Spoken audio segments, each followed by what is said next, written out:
El planeta entero está a punto de ser confrontado con una de las escenas más perturbadoras jamás descritas en un texto sagrado. No se trata de una simple profecía simbólica o una metáfora lejana. Es un anuncio legítimo, un aviso urgente que cruza las fronteras do entendimiento humano.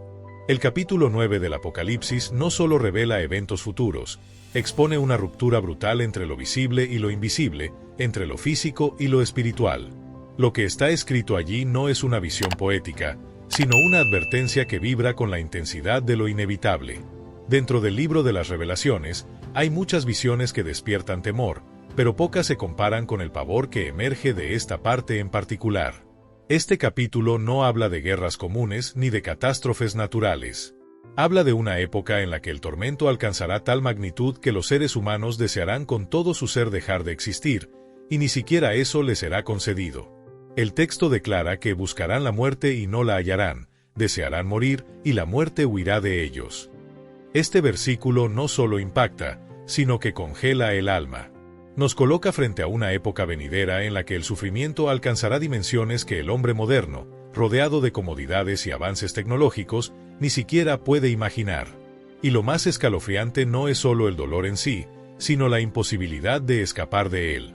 En un mundo acostumbrado a encontrar soluciones para todo, desde enfermedades incurables hasta conflictos existenciales, llegará un momento en que ni el dinero, ni la ciencia, ni la influencia social servirán de escudo. Ni siquiera el descanso de la muerte estará disponible.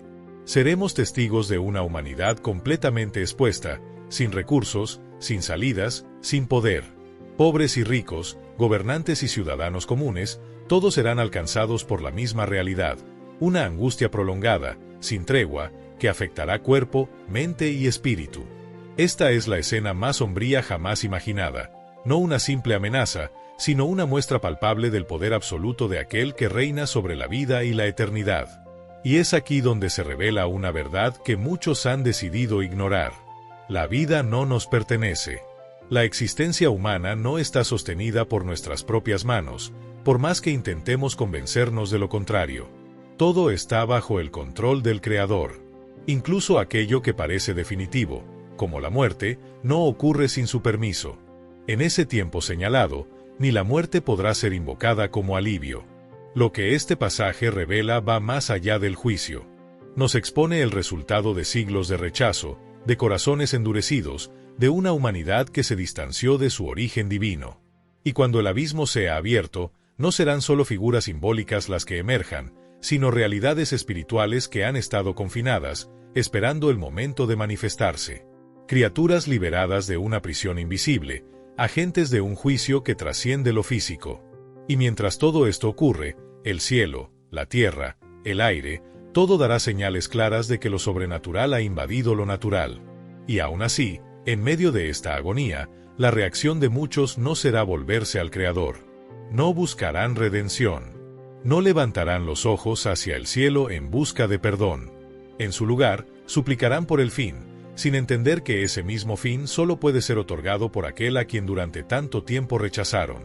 Esta ceguera espiritual, esta resistencia incluso frente al castigo, revela cuán profundo ha calado la corrupción del alma humana. El capítulo 9 del Apocalipsis no solo narra eventos futuros, nos desnuda espiritualmente, nos confronta. Nos recuerda que no se puede vivir eternamente ignorando al autor de la vida, porque llegará un momento en que el silencio de los cielos será quebrado, y la justicia hablará más alto que cualquier excusa humana.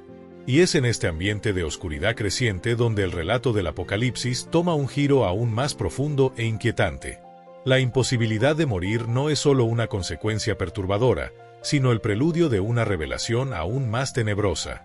Lo que viene a continuación no es producto de la imaginación ni de antiguas leyendas religiosas. Es la descripción meticulosa de un juicio que se avecina y que fue registrado como advertencia para toda la humanidad. La apertura del abismo marca un punto de inflexión en la narrativa profética. No se trata de una grieta simbólica, sino de una liberación real de fuerzas antiguas, seres que fueron encerrados desde épocas remotas, mantenidos bajo vigilancia por mandato divino, y que ahora reciben permiso para actuar. Estas entidades no surgen por accidente. Son desatadas como parte de un diseño mayor, un componente orquestado por la voluntad suprema. El toque de la quinta trompeta no es simplemente un anuncio celestial. Es una señal directa de que el juicio entra en una nueva etapa, donde las estructuras humanas, políticas, científicas, militares o espirituales, se revelan inútiles ante la magnitud del plan eterno. De las entrañas del abismo asciende una humareda espesa, que no solo oscurece el sol y contamina el aire, sino que presagia el surgimiento de criaturas que trascienden toda lógica humana. Estas entidades que emergen no están allí para dialogar, ni para emitir advertencias. Son emisarios del juicio, ejecutores del destino señalado para una generación que rechazó a su Creador. Y al avanzar entre los hombres, exponen la verdadera dimensión de una guerra espiritual que muchos preferían ignorar. No se trata de simbolismos vagos. Es la manifestación directa de una dimensión espiritual que se hace tangible, rompiendo las barreras entre lo visible y lo oculto. La Biblia no deja espacio a dudas sobre la identidad de quien inicia esta etapa. En Apocalipsis, capítulo 9, versículo 1, se declara que una estrella caída del cielo a la tierra recibe una llave, y el quinto ángel tocó la trompeta, y vi una estrella caída del cielo a la tierra, y se le dio la llave del pozo del abismo. Esta estrella, según la interpretación más consistente de las Escrituras, no representa un cuerpo celeste, sino un ser. Un ángel que perdió su lugar original. Un mensajero que, aunque caído, aún opera bajo los límites del plan divino. No actúa con autonomía. Recibe una llave, símbolo de autoridad concedida, limitada, sujeta al gobierno del Altísimo. Esa llave abre lo que había estado sellado durante eras. El abismo profundo, lugar de confinamiento de seres rebeldes, se convierte en fuente de una niebla densa que cubre los cielos. Pero esa neblina no es solamente física. Es una señal espiritual. Simboliza la invasión del mal, la pérdida de discernimiento, la oscuridad moral que se extiende como veneno sobre la humanidad. No es solo humo, es el reflejo de ideas, doctrinas, sistemas corruptos que nublarán la mente y el corazón de millones. El concepto de abismo, en griego, abisos, aparece a lo largo de las Escrituras. En Lucas capítulo 8, versículo 31, los espíritus malignos suplican a Jesús que no los envíe allí, reconociendo su existencia como prisión espiritual. En Segunda de Pedro y en Judas también se menciona a ángeles encadenados, reservados para el juicio. Apocalipsis 9 es el momento en que parte de esas fuerzas son liberadas. No para una destrucción inmediata, sino como preludio de una etapa aún más intensa del juicio. Mientras esa niebla se eleva, no solo se oscurece el día, también se revela lo que había estado oculto en el alma humana. Las máscaras caen. El carácter real de quienes se alejaron de Dios es expuesto sin filtros. Y entonces se oye un sonido. No es viento, ni relámpagos. Son aleteos. Rumores. El surgimiento de un ejército. No un ejército de carne y hueso, sino de seres espirituales que esperan la señal para avanzar. Lo que sigue es una de las imágenes más impactantes del libro sagrado, y de la humareda salieron langostas sobre la tierra, y se les dio poder, como tienen poder los escorpiones de la tierra. Apocalipsis 9:3. Estas no son plagas agrícolas. No buscan hojas, ni destruyen cosechas. No son biología. Son seres espirituales, con forma y propósito específico. Tienen autorización para causar tormento, no a todos, sino exclusivamente a aquellos que no poseen el sello protector de Dios. La simbología de las langostas tiene profundas raíces bíblicas. En el Éxodo, Dios usó langostas reales como una de las plagas contra Egipto. En el libro de Joel, representan al ejército del juicio que avanza arrasando todo. Pero aquí, en el Apocalipsis, se introduce una diferencia crucial. Estos seres no afectan la naturaleza. Atacan directamente a las personas. Y su objetivo es claro: aquellos que han rechazado el pacto, los que eligieron caminar lejos de la luz. Algunos teólogos ven en estas langostas la manifestación de demonios, ángeles caídos que fueron encerrados desde tiempos antiguos y que ahora, con autorización limitada, son liberados para ejecutar parte del juicio. Esto concuerda con lo expresado por Judas, versículo 6, y a los ángeles que no guardaron su dignidad, sino que abandonaron su morada, los ha guardado bajo oscuridad, en prisiones eternas, para el juicio del gran día. A lo largo de la historia, Figuras como Tertuliano e Ireneo enseñaron que el mundo espiritual en rebelión no está desordenado, sino estructurado, esperando el momento exacto que Dios ha determinado para su manifestación. Y ese momento, según el Apocalipsis, está cada vez más cerca. La humanidad, por siglos acostumbrada a buscar ayuda mirando al cielo, ahora será obligada a mirar hacia las profundidades y enfrentar lo que siempre trató de ignorar. La humareda sigue ascendiendo. La luz se vuelve opaca. Y del velo de oscuridad, un ejército invisible comienza a tomar forma. Pero no trae salvación, ni redención. Trae consigo el cumplimiento de una advertencia que fue proclamada por generaciones y que tantos despreciaron. Un ejército enviado no por caos, sino por decreto. Un ejército que demostrará que ni siquiera las fuerzas del inframundo están fuera del alcance del juicio del Dios Todopoderoso. Los langostas descritos en Apocalipsis capítulo 9 no son meros insectos surgidos de un simbolismo natural. Son la personificación de una fuerza concentrada del mal, una manifestación deliberada de juicio con propósito, con dirección y con un nivel de inteligencia aterrador. No estamos ante criaturas aleatorias o caóticas. Estas entidades emergen con una misión definida, bajo autoridad delegada y operando dentro de un marco espiritual que ha sido retenido desde tiempos antiguos. Muchos intérpretes contemporáneos consideran que estos seres podrían representar una fusión perversa entre tecnología manipulada, biología deformada y una energía espiritual procedente de regiones infernales. Una especie de amalgama imposible de ser concebida fuera del marco del juicio divino. Lo que fuera contenido por siglos bajo las órdenes del Altísimo, ahora es soltado para ejecutar una etapa precisa del plan profético. El hecho de que estos seres posean un poder semejante al de los escorpiones no es un detalle menor. En la tradición bíblica, el escorpión está íntimamente ligado al tormento, al veneno que paraliza, a la agonía que no mata pero tampoco cesa. En Lucas capítulo 10, versículo 19, Jesús declara a sus discípulos: «Os doy poder para pisar serpientes y escorpiones, y sobre toda fuerza del enemigo». Aquí, el escorpión es símbolo claro de una amenaza espiritual tangible, relacionada con la influencia demoníaca. Por lo tanto, el poder que se concede a estas langostas no es biológico, sino maligno, espiritual, autorizado de forma limitada y temporal por Dios mismo. Pero ¿por qué Dios permite que este juicio adopte una forma tan específica y perturbadora? La respuesta está en la progresión del libro del Apocalipsis. Cada trompeta no solo anuncia castigo, sino que intensifica la exposición. Dios no está simplemente castigando, está desenmascarando.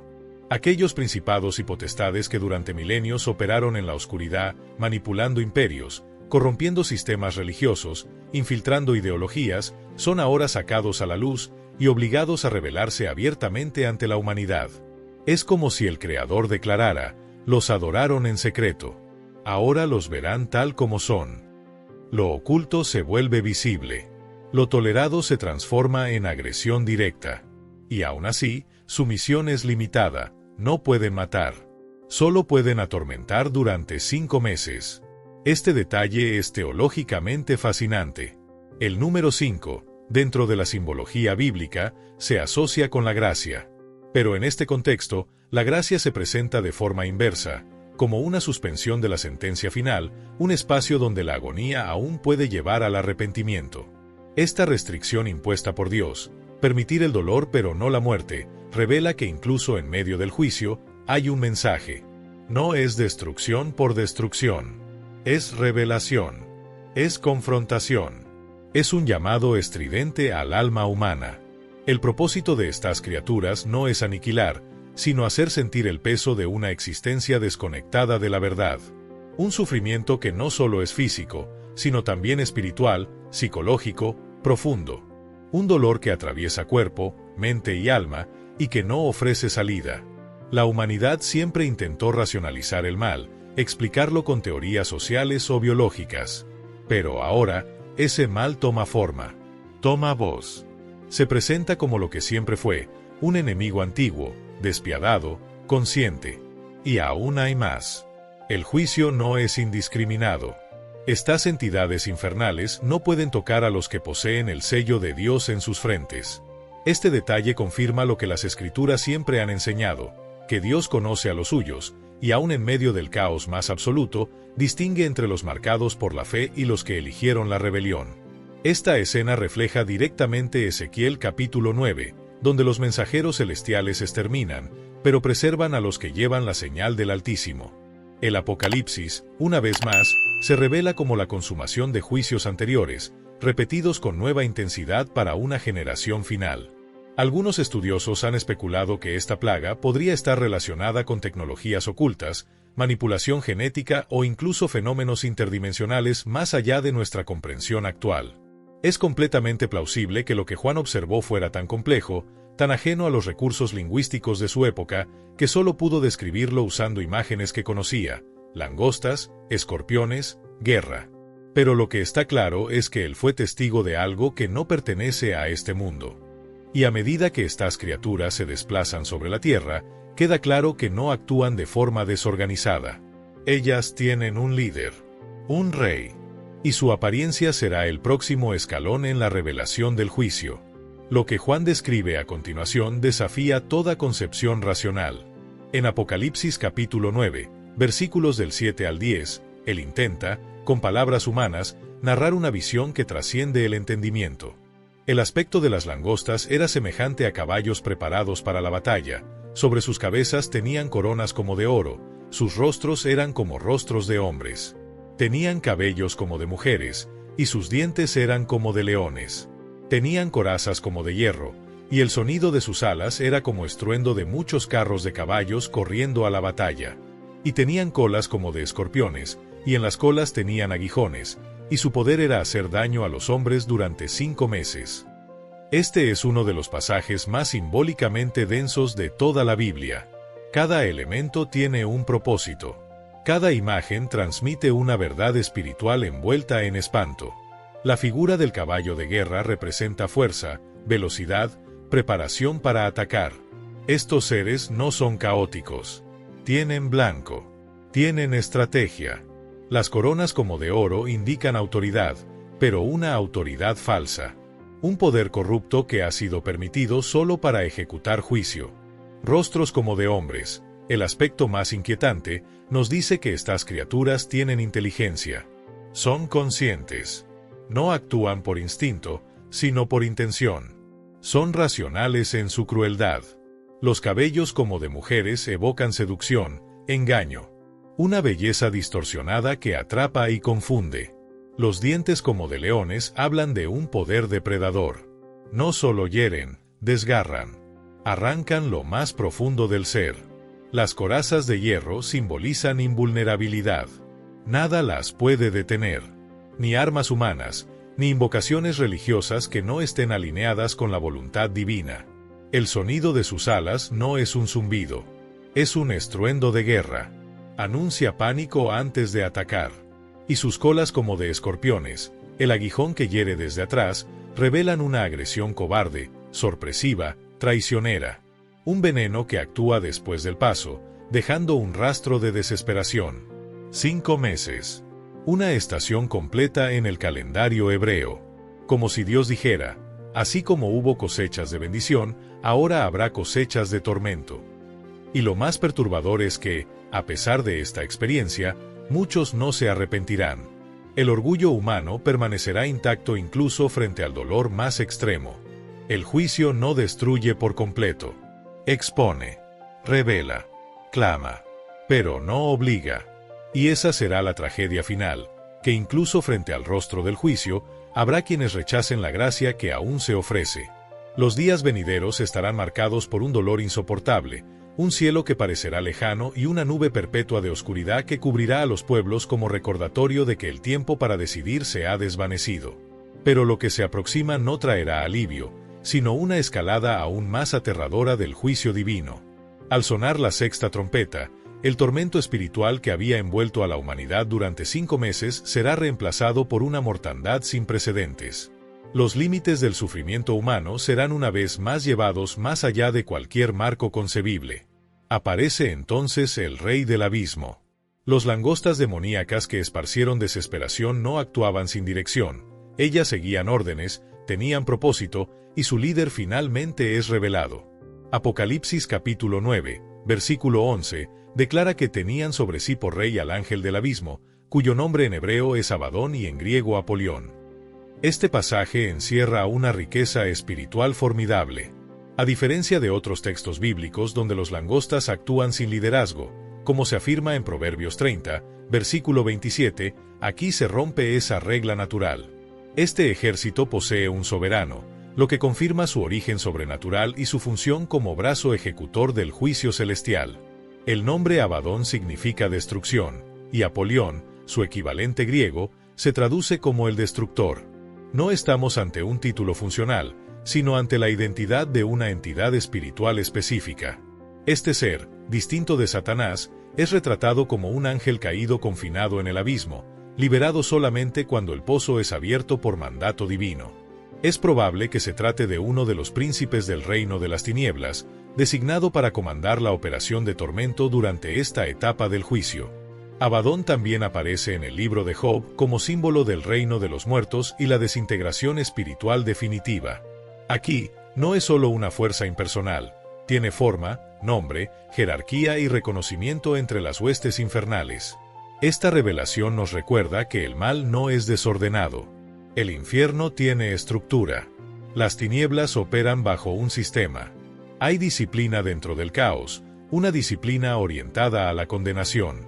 Es la imagen inversa del reino de Dios, donde una orden conduce a la vida. En el reino de Abadón la orden lleva a la destrucción. Este ángel es, en esencia, un anticristo espiritual. No se disfraza de Salvador, se presenta abiertamente como soberano del tormento. Teológicamente, la figura de Abadón ha sido interpretada como símbolo de antiguos ángeles rebeldes mencionados en Génesis capítulo 6 y el libro de Enoc, o incluso como uno de los primeros en rebelarse contra Dios antes de la caída de Lucifer. Su aparición no es fortuita, sino programada, y está perfectamente alineada con el calendario profético del juicio. Pero su simbolismo puede extenderse más allá del ámbito espiritual. Algunos creen que Abadón representa la esencia de sistemas ideológicos modernos que destruyen valores, corrompen almas y manipulan estructuras humanas. Ideologías, gobiernos, movimientos culturales que, bajo apariencia de justicia, siembran caos. Aunque invisible, su aliento se percibe en cada estructura que busca destruir la creación. En el Apocalipsis, su rostro es finalmente revelado. Y lo más sobrecogedor aún está por suceder. Mientras Abadón dirige las huestes del tormento, 4 ángeles esperan su señal, no en el abismo, sino junto al río Eufrates. La sexta trompeta trae consigo su liberación. La muerte ya no huye. Ahora se desata con furia. En Apocalipsis capítulo 9, versículo 14, el ángel recibe esta orden: suelta a los 4 ángeles que están atados junto al gran río Eufrates. El Eufrates no es un lugar cualquiera. Representa un límite entre lo visible y lo invisible, entre la tierra prometida y los imperios que se opusieron al propósito divino. Babilonia, Asiria, la opresión del pueblo de Dios, todos están ligados a esta región. Que estos ángeles estén encadenados allí implica que fueron aprisionados por intervención divina directa. Su naturaleza destructiva es tal que solo pueden ser liberados en el momento exacto designado. Y ese tiempo ha llegado. El versículo 15 aclara que estaban preparados para la hora, el día, el mes y el año. Esta precisión profética demuestra que cada acto del juicio es intencional. No hay caos en el plan divino. La muerte de una tercera parte de la humanidad no es producto del azar, sino de una justicia que actúa con precisión milimétrica. Estos ángeles no actúan solos. Lideran un ejército de 200 millones de jinetes. Una fuerza colosal, cuyo número Juan no solo ve, sino que también escucha. Es un impacto multisensorial. El Apocalipsis no es una visión silenciosa. Es estruendo, es fuego, es devastación. Y el ejército que avanza tras los ángeles no es metáfora, es una realidad que puede ser espiritual, física o una mezcla de ambas. Las corazas de fuego, jacinto y azufre no son simples colores. Representan juicio, opresión espiritual y condena. Las cabezas de león de sus caballos evocan una ferocidad que no busca sobrevivir, sino dominar. De sus bocas salen fuego, humo y azufre. No es violencia simbólica. Es el eco de Sodoma, la manifestación del fin. Un ejército que no busca convencer, sino consumir. Lo que comenzó con dolor interno, ahora se convierte en exterminio físico. La quinta trompeta enseñó el tormento. La sexta ejecuta la sentencia. Pero aún no es el final. El Cordero no ha sido olvidado. La gracia aún llama. Y mientras estas visiones estremecen la tierra, los cielos esperan la respuesta de los hombres. Si este mensaje ha tocado tu corazón, deja tu amén en los comentarios, comparte este video y suscríbete para que más personas conozcan estas verdades proféticas. Si deseas apoyar este canal, puedes enviar un super chat o convertirte en miembro. Tu ayuda nos permite seguir creando contenido que edifica, alerta y transforma. Que la luz de la palabra te guíe en medio de la oscuridad. Y recuerda, el juicio se acerca, pero también lo hace la redención. El impacto de este juicio no se limita al cuerpo físico. Lo que se desata aquí también pulveriza la esencia, el alma misma de la humanidad. En una de las pasajes más devastadoras del Apocalipsis, el versículo 18 nos revela una escena de destrucción matemática, por medio de 3 flagelos, el fuego, el humo y el azufre que brotan de las bocas de esas criaturas, muere una tercera parte de la humanidad. No se trata de una guerra convencional ni de un accidente histórico. Es una ejecución meticulosa del juicio divino. El número no es simbólico por azar. Representa una decisión precisa. Una fracción exacta de la vida humana es arrancada de la tierra. Y mientras algunos intérpretes modernos intentan asociar estas imágenes a armas nucleares, ataques biológicos o tecnologías militares avanzadas, cualquier intento de reducir este evento a explicaciones humanas se torna insuficiente. Juan no solo vio máquinas ni explosiones. Él contempló una ofensiva espiritual que rompe los límites da carne e da razao. Lo que se presenta ante sus ojos es el infierno marchando al compás de un juicio decretado, en alianza con la corrupción persistente de la humanidad. No es una invasión extraterrestre, es una manifestación infernal, una respuesta de lo alto al pecado acumulado durante generaciones. Algunos estudiosos proponen que los 200 millones mencionados no representan una fuerza humana literal, sino un símbolo de la plenitud de poderes oscuros liberados simultáneamente, entidades espirituales armadas con la misión de devastar lo que queda. No es solo una batalla entre ejércitos de carne, sino entre dimensiones. El Apocalipsis nos habla de un conflicto donde el velo entre lo visible y lo invisible se rasga, revelando que detrás de cada evento físico hay una guerra invisible más profunda, más antigua, más feroz. Y lo más perturbador, no hay registro de defensa humana efectiva. El planeta, que durante siglos construyó imperios, alianzas, estrategias militares y avances científicos, ahora se ve paralizado. El conocimiento humano, sus gobiernos, sus laboratorios, todo colapsa como un castillo de arena arrastrado por la marea. Todo lo que parecía inquebrantable, se disuelve en segundos. Pero el mayor horror no es la muerte masiva. Es la ausencia de arrepentimiento. En medio de cadáveres, ciudades en ruinas, cielos ennegrecidos por el humo, el corazón humano permanece endurecido. El relato no muestra multitudes clamando por perdón, ni naciones arrodillándose ante Dios. Muestra una humanidad que, incluso después de la liberación de demonios, del tormento de langostas abismales y de la matanza descomunal, no cambia de rumbo. Al contrario, se aferra con más fuerza a su rebelión. La guerra de los 200 millones no es solo castigo, es revelación. Muestra el estado final del alma sin Dios. Y el sonido de la sexta trompeta no es el cierre, sino una continuación del juicio. Porque aún después de este cataclismo, el capítulo 9 nos ofrece una imagen más sombría. La mayoría de los sobrevivientes no se vuelven, no reflexionan, no buscan a Dios. Lo que viene es una radiografía del corazón endurecido. La Biblia no dice simplemente que siguieron pecando. Dice que no se arrepintieron. No dejaron de adorar a entidades espirituales oscuras, ni de rendir culto a imágenes de oro, plata, bronce, piedra o madera. Ídolos que no oyen, no ven, no respiran, pero que siguen ocupando el centro de su devoción.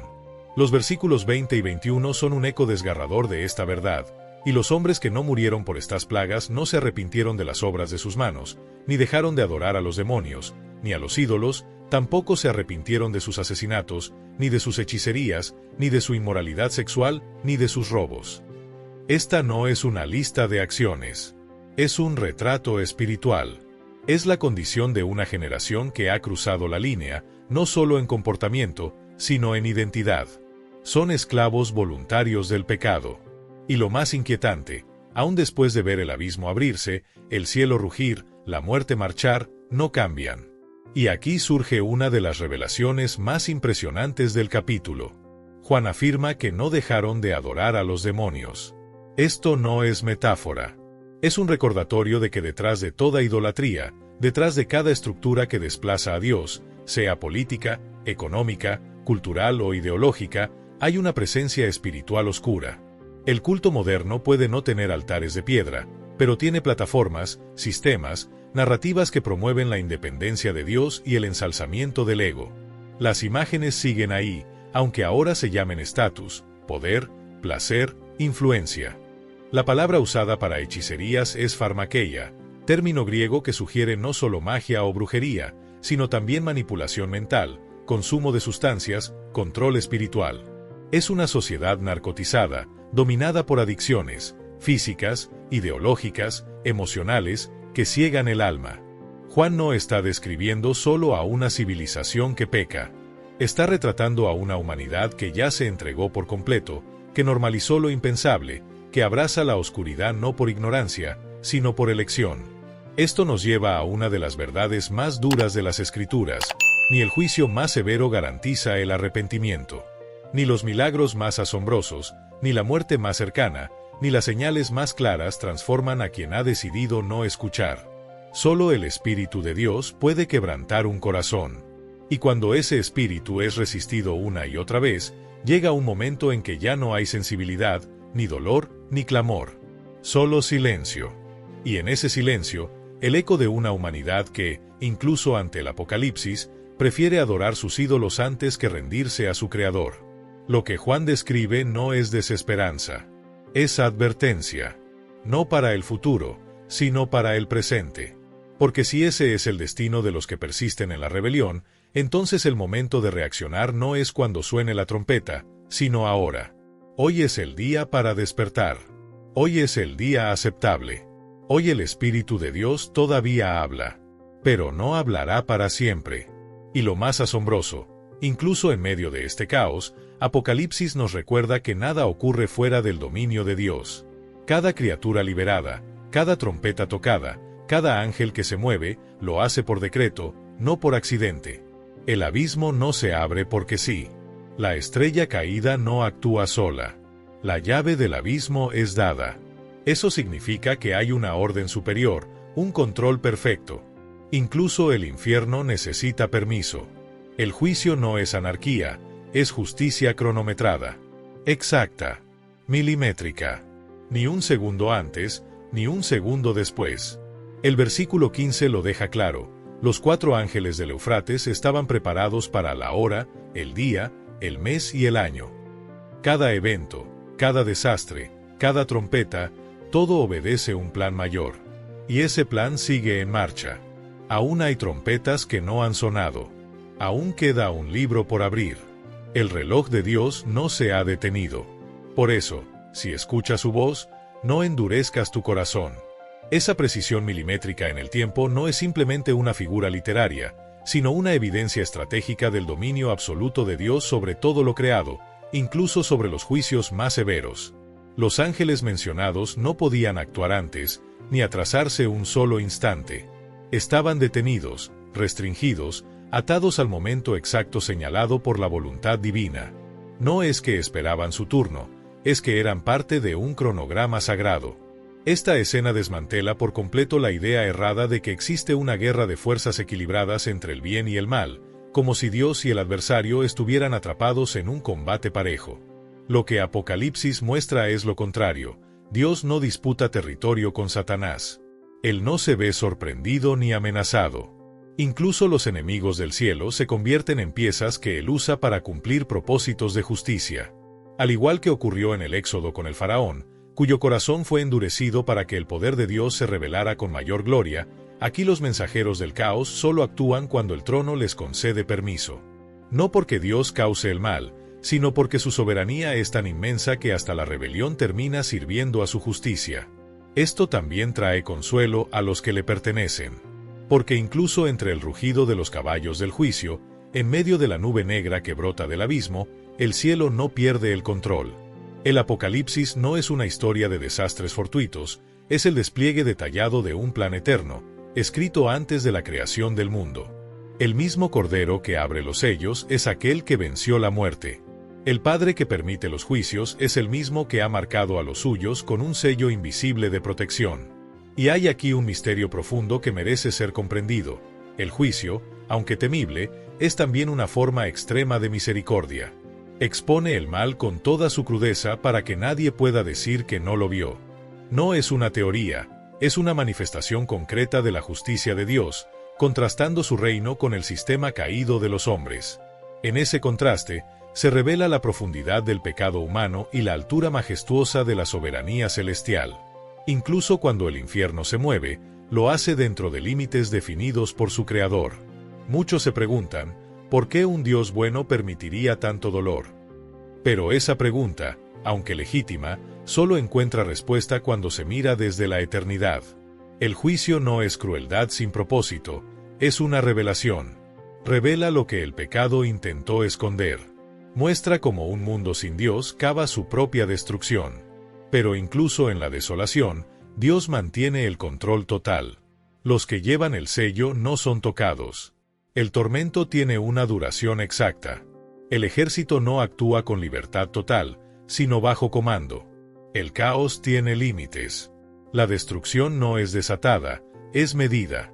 Juan no registra confusión aleatoria. Registra orden dentro del caos. Lo que parece descontrol no es más que la ejecución de la justicia divina en acción. Porque cuando el trono celestial emite una orden, hasta el abismo se arrodilla. Y sin embargo, aun cuando el infierno actúa bajo permiso, muchos se niegan a reconocer quién gobierna de verdad. Esa ceguera espiritual es la antesala de la próxima revelación. Porque aunque Dios está en control, el ser humano tiene un límite que no puede superar. Hay un punto en el que ni la ciencia, ni el poder político, ni ningún sistema terrestre podrán responder a lo que se aproxima. Cuando todo falla, cuando no queda solución humana, se revela lo frágil que era el andamiaje de nuestras certezas. A lo largo de la historia, la humanidad ha puesto su confianza en sus propias creaciones. Ha edificado imperios, acumulado conocimiento, erigido sistemas de poder, avances tecnológicos y logros científicos. Pero en Apocalipsis capítulo 9, todo eso es derribado como castillos de arena frente al mar del juicio. Lo que se despliega no es simplemente el colapso de una civilización, sino el enfrentamiento directo con una verdad irreversible. Nada de lo que el hombre ha creado puede salvarlo de la justicia divina. Desde la quinta trompeta, la lógica humana es reemplazada por la angustia. El dolor no se calma con medicinas. La oscuridad del abismo apaga toda luz. Las criaturas que emergen no obedecen las leyes naturales. Sus ataques no solo afectan el cuerpo, perforan la mente, alteran la conciencia, desgarran el alma. Médicos no logran diagnosticar. Científicos carecen de explicaciones. Líderes políticos no encuentran respuestas. La humanidad se topa con un enemigo que no puede clasificar ni controlar. Juan no describe hospitales llenos ni guerras convencionales. Habla de un juicio que desarma la razón, que paraliza la voluntad, que no puede ser detenido por armas, vacunas o debates filosóficos.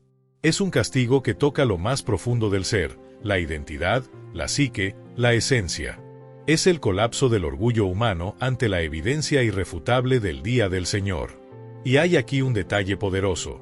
Cuando los seres infernales emergen del abismo, el tormento que infligen es real, pero con una condición. No pueden matar. Solo pueden hacer sufrir. Y ese sufrimiento es tan intenso que la gente desea morir, pero no puede. La medicina fracasa. La ciencia no entiende. La muerte no ofrece escape. El cuerpo sigue vivo, pero esclavizado por la agonía. En ese punto, uno imaginaría que la humanidad clamaría a Dios, que un dolor tan profundo provocaría un arrepentimiento masivo. Pero no es así. Incluso después de ver a miles de millones perecer, la humanidad se aferra a sus pecados, a sus ídolos, a sus pactos ocultos. ¿Por qué? Porque la caída no es solo mental, es espiritual. La fe en el sistema humano ha sido tan absoluta que muchos prefieren morir abrazando una mentira antes que vivir bajo la verdad del Altísimo. Este es el gran choque de reinos. El reino de Dios contra el imperio de la autosuficiencia humana. Por siglos, el hombre ha proclamado, tenemos las respuestas.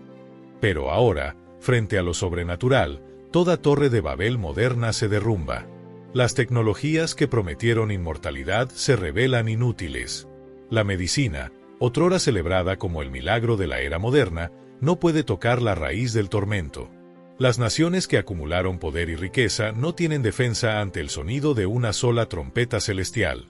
El juicio del capítulo 9 no es solo un castigo. Es la exposición total del fracaso humano. Revela que la sabiduría sin Dios es necedad. Como ya lo había declarado el apóstol Pablo en su carta a los Corintios, destruiré la sabiduría de los sabios y desecharé la inteligencia de los entendidos.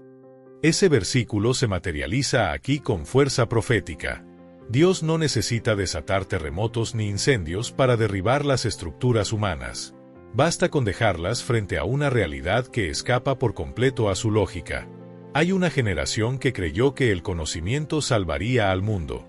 Pero en el escenario del Apocalipsis, el conocimiento sin temor de Dios se vuelve ceniza. No existe botón de emergencia, ni plan de escape, ni vacuna, ni lugar donde huir. Lo que está ocurriendo no es local, es global. Y el único refugio es estar marcado por el Dios vivo. En este punto, la humanidad se encuentra acorralada espiritualmente. El infierno opera, pero con límites. Dios aún habla, pero pocos escuchan. Lo que el mundo construyó ahora sirve como testigo de su fracaso. Pero el juicio no es el final. Hay un pueblo preservado, una señal divina que los distingue en medio del desastre. Porque aun cuando todo se derrumba, hay algo que permanece, los sellados de Dios. Aquellos marcados por su espíritu. Desde la primera trompeta, el Apocalipsis no solo revela juicio, sino también protección. Las plagas no caen sobre todos. Hay una diferencia. Y en el versículo 4 del capítulo 9 está la clave: se les ordenó que no dañaran la hierba de la tierra, ni cosa verde alguna, ni árbol, sino solamente a los hombres que no tienen el sello de Dios en sus frentes. Esa frase lo cambia todo. No solo limita la destrucción, sino que revela una frontera espiritual que no puede ser cruzada. En medio de la oscuridad, del grito, de la desesperación, hay quienes no son tocados. No porque sean mejores, ni más sabios, ni más fuertes, sino porque llevan un sello. En la antigüedad, los sellos indicaban propiedad, seguridad, autenticidad. Marcaban lo que era legítimo. En Ezequiel capítulo 9, Dios también ordena sellar a los que lloran por el pecado antes de que llegue la espada. En Apocalipsis, este principio se repite. Hay un pueblo sellado. Un pueblo que no será vencido, porque le pertenece al Rey. En el libro del Apocalipsis, la lógica del sello divino sigue intacta. No se trata de una marca física ni de un símbolo exterior visible al ojo humano. Es una señal espiritual, profundamente arraigada en el alma, que separa a los que verdaderamente pertenecen a Dios de aquellos que decidieron alinear su vida con los sistemas de este mundo. No son los más influyentes ni los más populares. Muchas veces son personas comunes, dispersas entre la multitud, sin apariencias llamativas ni títulos grandiosos. Pero llevan consigo una marca que el cielo reconoce y que el infierno respeta. Los demonios no los ven como objetivos. La orden celestial es inequívoca: no los toquen. Este sello no depende de un ritual externo ni de una marca literal. Es el Espíritu Santo obrando dentro del creyente. Efesios capítulo 1, versículo 13, afirma con claridad que, al creer, fuimos sellados con el Espíritu Santo de la promesa. Este sello es la garantía de nuestra herencia eterna, la prueba de que pertenecemos a Dios. En el contexto apocalíptico, ese sello también representa una cobertura invisible durante el juicio. No significa que los sellados estén exentos de tribulación, pero sí que están inmunes a los tormentos infernales que emergen del abismo. Lo que los protege no es su fuerza ni su conocimiento, sino su fidelidad inquebrantable a Dios. No es un objeto mágico, es una relación viva. Es la alianza que han sellado con el Altísimo, y que permanece firme incluso cuando todo lo demás se desmorona.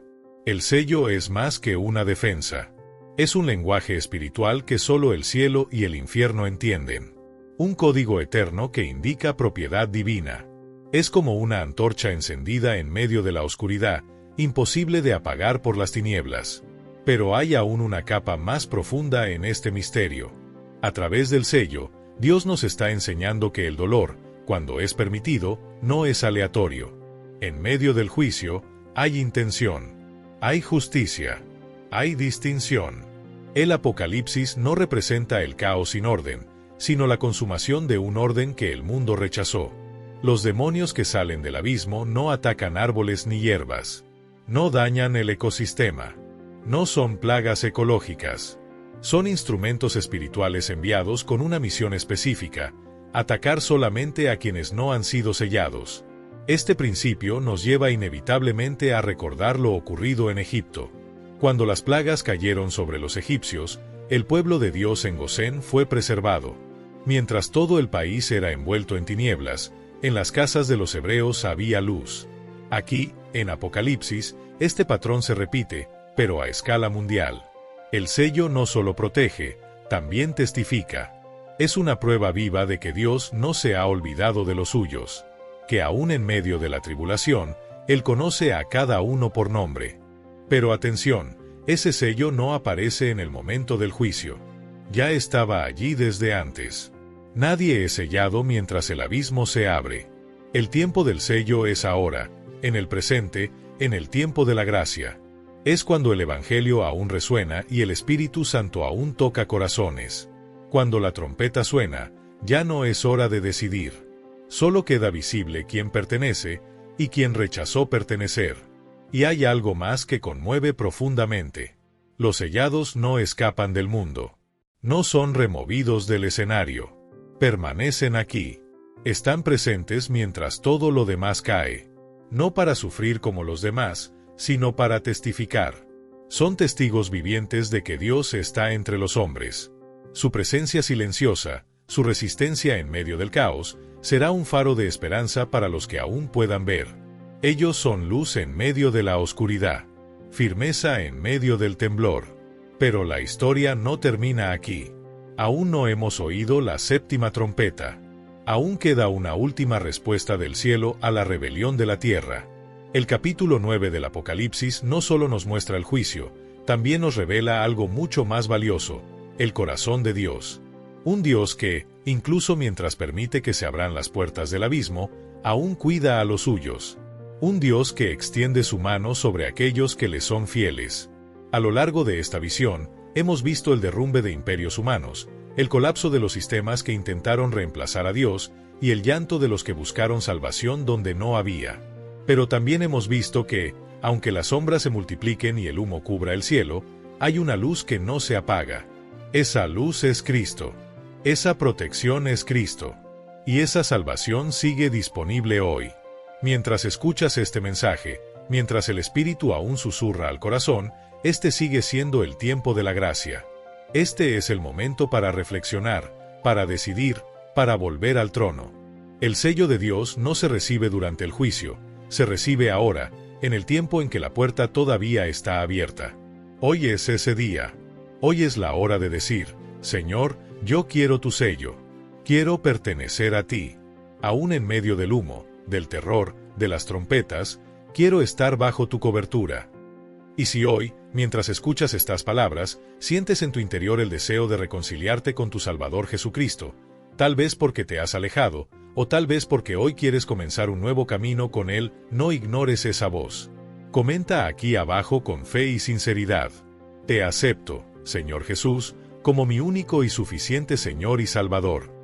Y si ya caminas con Cristo, si sabes que has sido sellado por su gracia, y deseas ver esta palabra alcanzar otras vidas que aún están en tinieblas, escribe en los comentarios: Amén. Tu amén es más que una palabra.